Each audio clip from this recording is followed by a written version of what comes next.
পশ্চিমবঙ্গের তিলোত্তমা মজুমদার নামে এক লেখিকা, তিনি এবিপি আনন্দের একটা প্রোগ্রামে গিয়ে বলছেন যে মুসলিম কমিউনিটি এমন একটি সন্ত্রাসবাদী কমিউনিটি তৈরি করেছে যে মুসলমানরা কি সবাই সন্ত্রাসবাদী এবং এরা নাকি সন্ত্রাসের জন্ম দেন।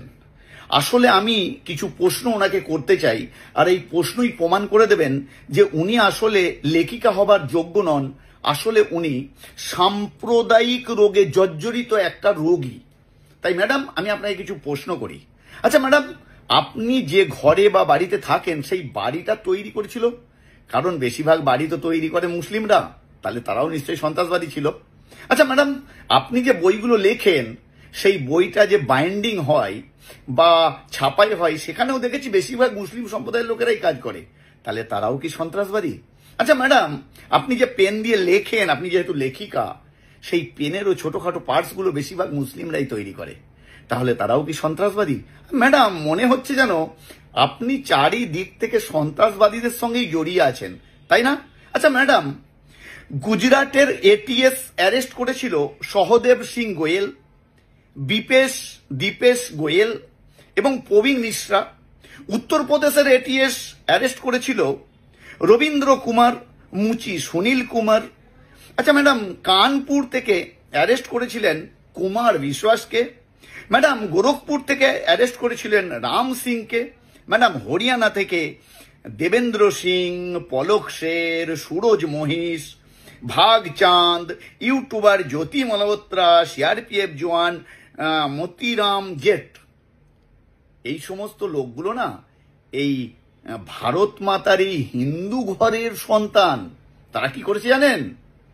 পাকিস্তানের সঙ্গে যুক্ত হয়ে ভারতকে ধ্বংস করার জন্য চক্রান্ত করে টোটাল তথ্য পাকিস্তানে দিয়েছে।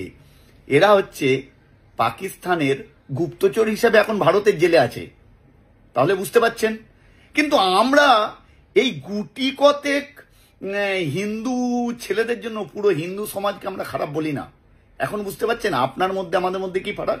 আচ্ছা ম্যাডাম, আর একটা কথা বলুন তো, যেমন আসারাম বাপু, চন্দ্রাস্বামী, গুরমিত রাম রহিম সিং, নরসিংহ রাও স্বামী, স্বামী নিত্যানন্দ, স্বামী পরমানন্দ, বাবা রামগোপাল, স্বামী ভীমানন্দ, এবি গুণধর বাবা, সকলের নামে কিন্তু বলৎকারের কেস রয়েছে, জেলে আছে।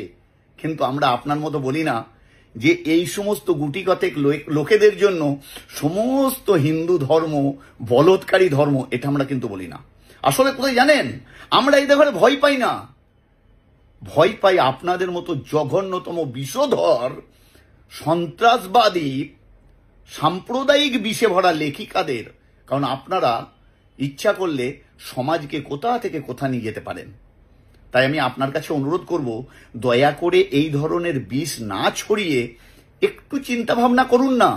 কারণ যদি কোনোদিন কারোর দিকে আঙুল তুলবেন, লক্ষ্য করবেন 3টে আঙুল নিজের দিকে রয়েছে। এর থেকে আর বেশি কিছু বললাম না, ঠিক আছে? তবে হ্যাঁ, দ্বিতীয়বার কিছু এই ধরনের কথা বলার আগে অবশ্যই চিন্তা ভাবনা করে কথা বলবেন। সকলে সুস্থ থাকুন, ভালো থাকুন, এই কামনা করি। আর আমি যে প্রশ্নগুলো করলাম, এই প্রশ্নগুলো এই ধরনের সন্ত্রাসবাদী বা সাম্প্রদায়িক বিষে ভরা মানুষদের মুখোশ খুলে দেওয়ার জন্য আপনারা সকলের মধ্যে ছড়িয়ে দেবেন। ধন্যবাদ।